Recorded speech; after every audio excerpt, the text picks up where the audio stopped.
जय शिव गुरु। प्रिय श्रोताओं, आप सुन रहे हैं स्कंद पुराण और आज आप सुनेंगे स्कंद पुराण का भाग 40 तथा माहेश्वर खंड का भाग 39। श्रोताओं, पिछले भाग में आपने सुना कि नारद मुनि ने ब्राह्मणों से पूछा। जब प्रश्न पूछे तो उनके एक छोटे से बच्चे ने नारद जी के सभी प्रश्नों का सही सही उत्तर दिया। इससे आगे का कथा इस भाग 40 में सुने। नारद मुनि कहते हैं कि हे अर्जुन, इस प्रकार अपने इस प्रश्नों का समाधान सुनकर मेरे संपूर्ण शरीर में रोमांच हो आया। उन ब्राह्मणों से मैंने अपने स्वरूप को, वास्तविक स्वरूप को प्रकट करके कहा कि मेरे पिता ब्रह्मा जी धन है, जिनकी सृष्टि के बालक भी आप जैसे ब्राह्मण शिरोमणि के रूप में विद्वान है। मुझे अपने जन्म का सफल फल प्राप्त हो गया।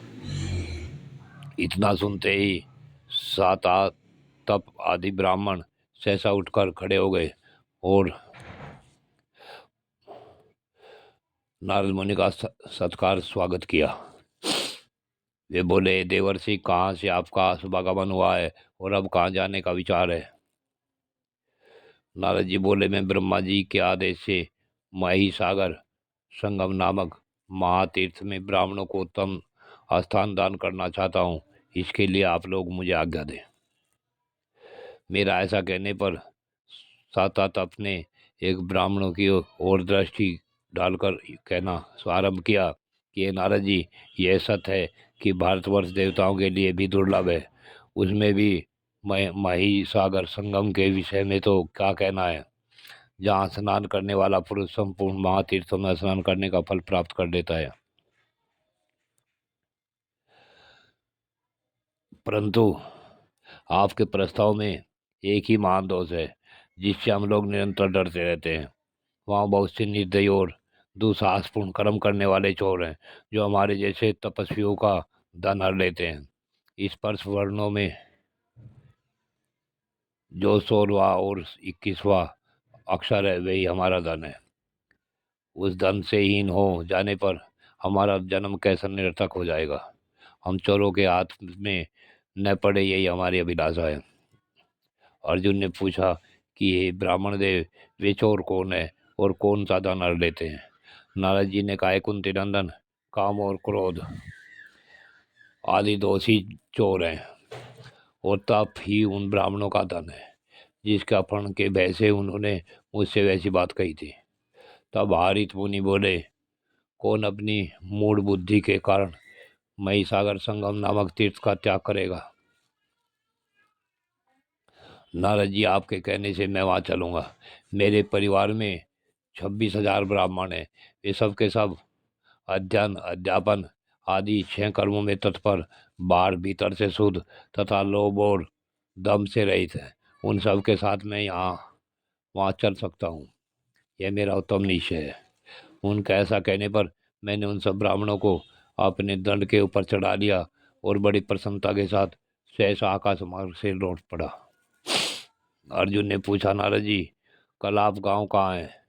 उसका मार्ग बिल के द्वारा किस प्रकार लांघा जा सकता है तथा स्वामी कार्तिकेय का कृपा प्रसाद कैसे प्राप्त होगा? ये सब बातें मुझे बताइए। तब नारद जी बोले कि केदार क्षेत्र से आगे 100 योजन तक हिम संयुक्त प्रदेश माना गया है। उनके अंत में जो 100 योजन विस्तार वाला कलाप गांव है। बिल के मार्ग से वहां जिस प्रकार जाना हो सकता है, उसे सुनो। अन्न और जल का त्याग करके उपवास पूर्वक दक्षिण दिशा वर्ती भगवान कार्तिकेय की आराधना करे। कार्तिकेय जी जब साधक को पाप रहित हुआ मानते हैं, तब सपन में प्रकट होकर आदेश देते हैं कि तुम अभीष्ट स्थान की यात्रा करो।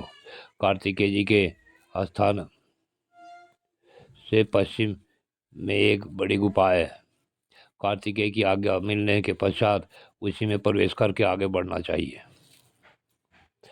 वहाँ शिवलिंग को नमस्कार करके तथा उस मिट्टी को हाथ में लेकर स्तंभ तीर्थ में आना चाहिए।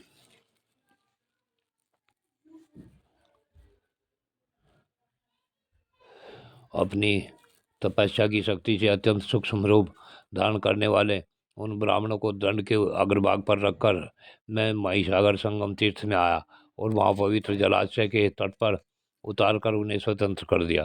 फिर उन श्रेष्ठ ब्राह्मणों के साथ मैंने संपूर्ण दोषों को दग्ध करने के लिए दावानल सदृश मही महिसागर संगम तीर्थ में स्नान किया और देवताओं और पितरों का तर्पण करके परमोत्तम गायत्री मंत्र का जप करते हुए हम सब लोग संगम के समीप बैठ गए।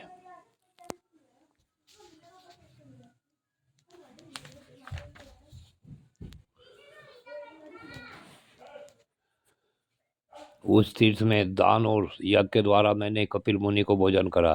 तत्पश्चात मैंने श्रीमान हारित मुनि को उनका चरण पगारने के लिए बुलाया। तब मैंने ब्राह्मणों से कहा, प्रिय श्रोताओं, आज की कथा यहीं पूर्ण होती है। आगे की कथा अगले भाग में सुने। जय शिव गोरक्ष।